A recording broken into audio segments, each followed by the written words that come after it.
Think of the brain as one giant shipping department. Orders come in and orders are fulfilled and shipped out.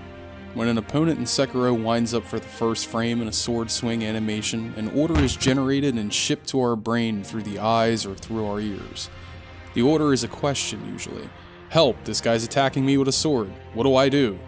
A solution to this problem is made up by thought processors, which can be thought of as individual departments on a shipping floor, through which the request must be processed before it can be shipped to become an action. Who are these thought departments and what do they do? First up is the perception department. They constantly process each frame, determining what objects are in the environment and where it is located. The perception department records this information it knows about the current frame and passes on this info to the decision-making department. Decision makers look at the info perception sent over and determine what to do and where, and they pass on that information to the action planning department. The action planning department take those commands and coordinate and execute the plan by pressing the correct series of buttons. On the next frame, that information is processed again and again, and for the most part, it's just updates. No new decisions need to be made or be decided upon until the next problem arises. Each new problem creates stress in the brain and tires out neurons, or in the case of our example, it fatigues the shippers on the floor. So, for example, when a boss flurry attacks, a decision must be made. You decide to walk up to the boss and start deflecting those blows. Throughout that flurry, the only decision being made is, how long do I wait to block?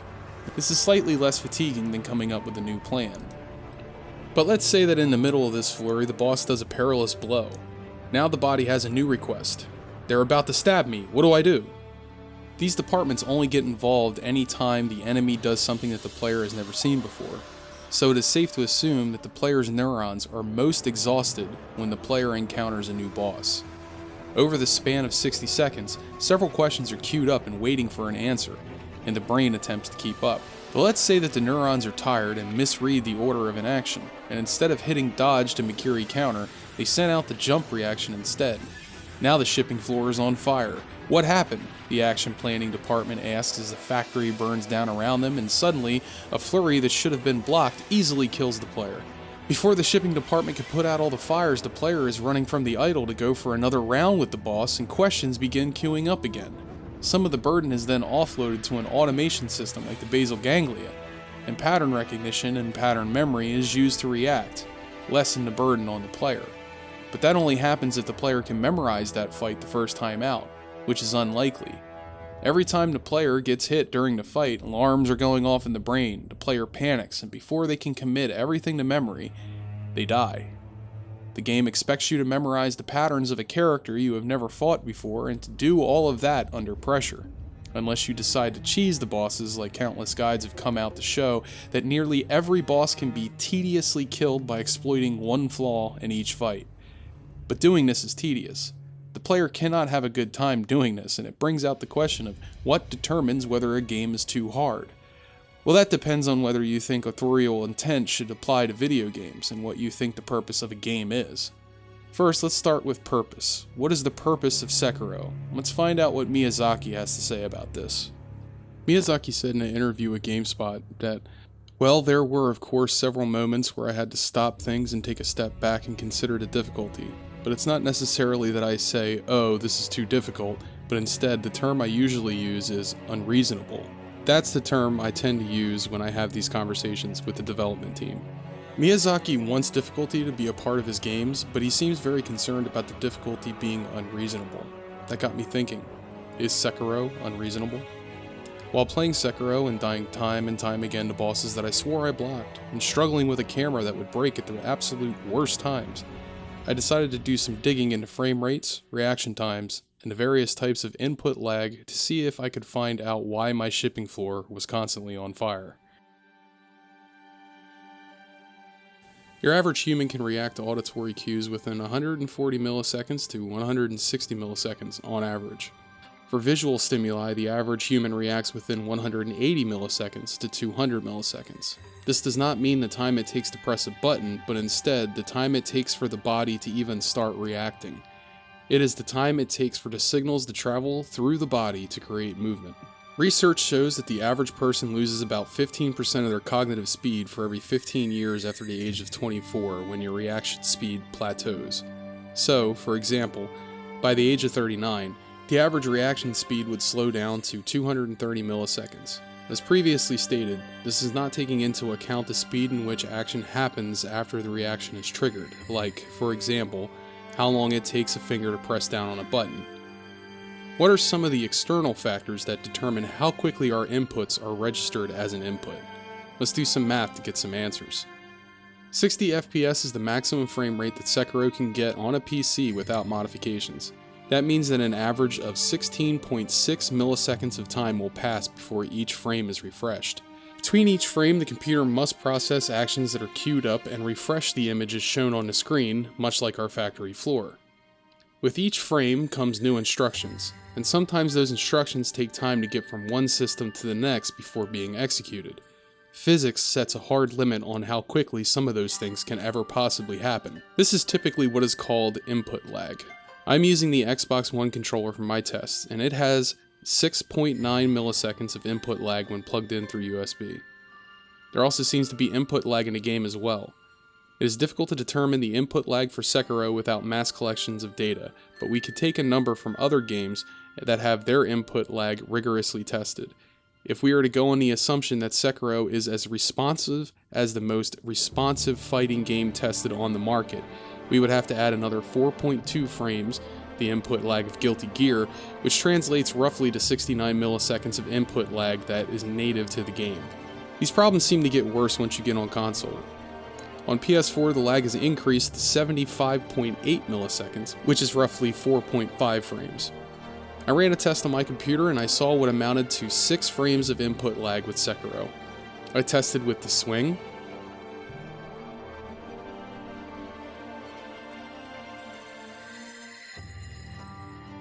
and with the deflection animation.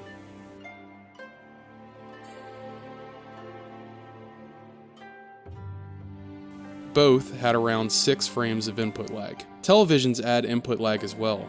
On the Samsung UN55NU8000, there is 18 milliseconds of input lag natively, and other televisions can add as much as 34 milliseconds in game mode. That brings our total to 94 milliseconds of input lag. That is roughly 5.6 frames of input lag that we could do nothing about. That means that any action taken 5.6 frames before an attack triggers damage is still a hit regardless of whether or not you hit the button in time in the real world. So combining these two factors together in human lag and native input lag means that your average player would need at least 17.6 frames of animation, bare minimum, to react comfortably to an action. The older a person gets above the age of 24, the higher the average reaction time between decisions becomes. I tested myself, and the first time I did, my results were 281. Input lag is a factor in this testing as well, hence the reason the average is so high. My results were close to the average. After my third try, I tested at 274 milliseconds. That stayed my average for a while, and the fastest I ever reacted to any one given action was 250 milliseconds. I believe that a game like Sekiro automatically cuts out a large portion of its potential audience because of reaction times and input lag. Meaning, the older a player is over the age of 24, or the younger they are, the harder and more punishing the game is at first, until the basal ganglia takes over those tasks and turns them into habits. So the next question we need to ask is, how many frames do players have to react to what is happening? To determine this, I must measure how much time elapses between the moment an animation starts to the moment it causes damage to the player. To do this, I am measuring the frame times for a regular foot soldier, a mini-boss, and a boss. Let's look at a swordsman's running overhand swing. From the moment the swing begins, my eyes are watching for movement. When the attack animation begins, there are approximately 52 frames that play before the dangerous part of the swing begins. When I notice a movement, it takes me about 12 frames for my reflexes to kick in and act, and about 5 more frames for the game to register my input, which means in reality, I only have a window of about 35 frames to make a decision as to what I want to do and put that plan into action. That equals out to about half a second of real time. It's plenty of time to figure out what to do if you've played it before, but for first-timers it will likely take them by surprise to see a guy running at them full force with their sword over their head. The player will likely block early and be on the back foot the entire time. The reason is that the window for blocking this attack is about the span of 5 to 7 frames before you were nailed by the attack. That happened pretty quick, so let's see that again in slow motion frame by frame. It's hard for someone to react that quickly to an attack animation that's less than 9 frames in total. This is why the TELE animation is so important. The TELE animation informs the player that an attack is about to happen, and for the most part, it also tells the player which attack is about to happen. The TELE animation for the overhead swing is 52 frames. That gives the player plenty of time to block the attack.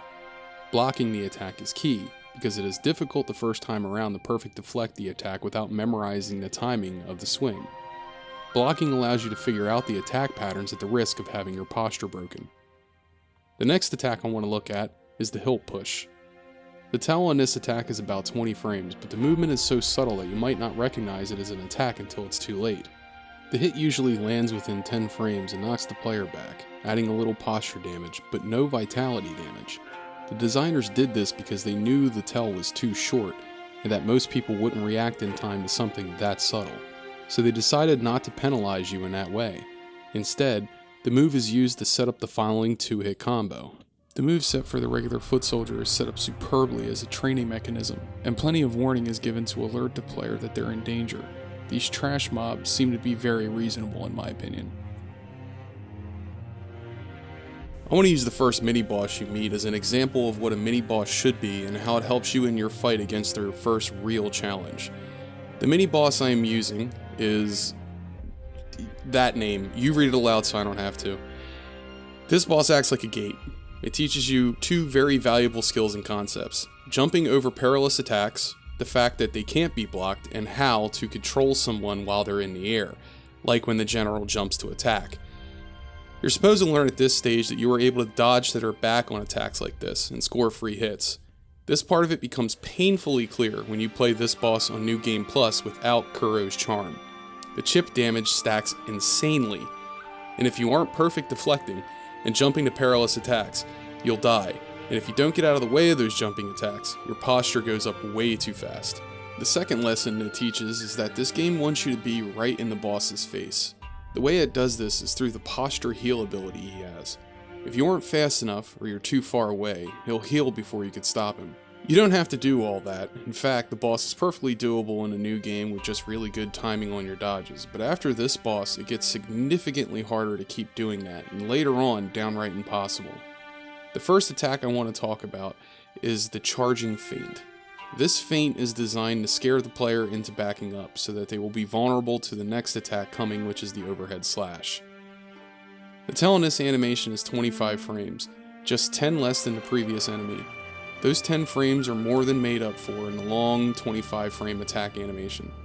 The next attack comes after a deflection period which lasts for about 23 frames before going into a single second attack, which appears to be a side slash.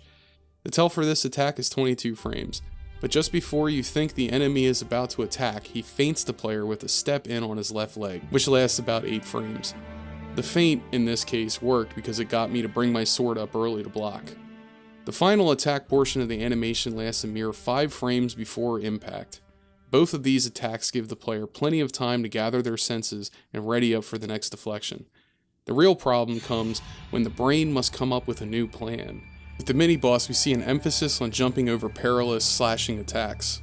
Any given perilous slashing attack will have 4 distinct TELEs. The general's attack has 52 frames worth of TELEs for an attack that has 10 frames. The 4 TELEs are the following. The initial windup is the first TELE and weighs in at 8 frames, and it is followed up by an audio TELE complemented by a red kanji symbol.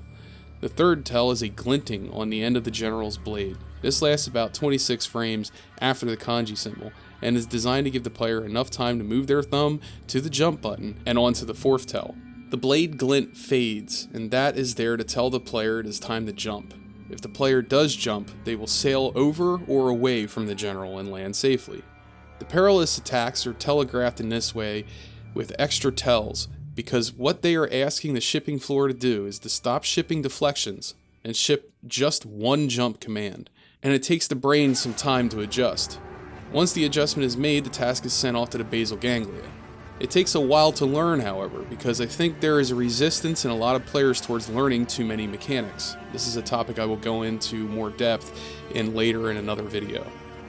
Genichiro is a gate to bosses which will be using several new concepts to the player. Well, I guess I shouldn't describe them as new. They've been there all along, except the player up to this point just may not have noticed them or have been resistant to learning them. One of these concepts is the posture mechanic. It's always been around, and up to now you haven't had to pay much attention to it. But if you don't pay attention to it in this fight and manage it appropriately, your posture will be broken and you'll take a ton of damage. The combo has the following frame timings. There's about 30 frames in the TELE animation at the start of the combo. This animation is well telegraphed by Genichiro's posture. It is low, and a sword behind him is readying a slash attack.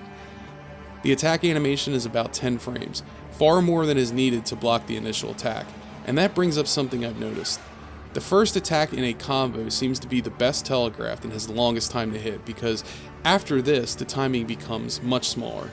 The second hit in the combo takes 14 frames after you deflected to tell you a follow-up is happening, and only 7 frames before it hits you. The third attack is a longer one, with the deflection of the attack sending Genichiro into a 32-frame stagger animation. The TELE on the third swing is 42 frames, and is more than enough to retreat or dodge around the attack to break his combo, and you see a lot of the bosses after Genichiro follow this pattern. The combos are a bit like Morse code in that the swings can be like this: short, short, short, long, or short, long, short. It's all a rhythm game. And they give you these gaps in between the combos in order to dodge around them and break the combo, because if you don't, well, your posture will go up, it'll get broken, and you might die. The next combo is the jumping slash and perilous thrust. This combo catches players who have yet to master the timing on the Mikiri counter, and for those who have mastered the Mikiri counter, they are rewarded by a quicker kill on this tough boss. It is at this point that some players will experience a resistance. See, the brain already has a plan. That plan is to dodge those attacks. It has been able to do so thus far. Why not stay the course? This fight doesn't want you to do that, and the frame timings show why. The jump attack has 51 frames in it before the dangerous part of the attack. It then gives you 11 frames to deflect before the attack connects. After a 16-frame deflection stagger, there is a 28-frame thrust tell, including the visual tell of the blade tip pointed towards you, the audio tell, the kanji symbol, and the glint of the blade. Once again, the moment the blade stops glowing is the moment the player needs to react. The player has 21 frames after this in which to hit the Mikiri counter. This is also the first fight in which using the Mikiri counter and jumping perilous sweeps will be necessary to winning the fight, because without their use, this boss will be a tedious grind. The third health bar is there to reinforce the use of these mechanics, as this boss fight is as much about the conservative use of healing as it is doing damage. This fight is a test of endurance and your concentration, and this fight, above all others, was the first fight that showed me how detrimental decision fatigue and ADHD was to my gaming experience. When I finally won this fight, I was coming off a good night's rest and I hadn't played anything the entire day before streaming this fight. On my 4th try, I beat him so well that in the first 2 phases, I didn't even use healing items. In the 3rd phase, I killed him without dying. That tells me a lot about fatigue. It tells me that the brain is so much more capable when it has had a night's rest, and that sometimes you need to know when to just walk away, and there will be an end to the horror. I believe the reason so many people have had problems with this is because of resistance to change, which is a defense mechanism against pain. I say this because it was incredibly difficult for me to, at first, learn these new mechanics. I wanted to take everything I knew from playing Souls games and apply it here. In other words, I wanted to feel like a badass immediately, like every other game I had played over the last 10 years. This game rewards you in a much more organic way. It rewards your achievements, not the simple fact that you bought the game. It doesn't pander to you in that way. Decision fatigue was another huge factor, like in the metaphor I used at the start of this video. Decision fatigue comes from the constant learning of patterns and the constant changing of plans when one plan of attack must be changed to something else because an enemy did something unexpected. I cannot find anything in the frame timings that suggests people with healthy reflexes under the age of 60 and above the ages of 14 shouldn't be able to handle this game's difficulty. The reason I say this is because the game is far less about reflexes and more about rhythm.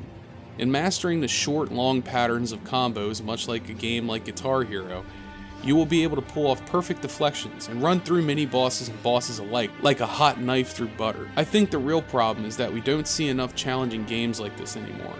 They just aren't being made. So many AAA publishers feel the need to cater to the mental capacities of people who have been taking in a daily dose of distraction from the time they were 2 to the time they were an adult. And I think that FromSoft deserves credit for taking a chance on a game that challenges our attention span and shakes us out of our complacency and tells us if we want to enjoy our $60 purchase, we're going to have to work for it. This has been a rant from Strat-Edgy, and now that you heard it, endure, and an enduring grows strong. Hey everybody, this video is a bit of a stretch for me. I had to learn a whole lot of new techniques and everything for editing. It was a very fun video to make though. This is definitely one of my Game of the Year contenders. I had a hell of a lot of fun and a lot of ups and downs and terrible frustrations and wanting to break my controller in half and all that fun stuff. But I wanted to tell you that I have a second channel.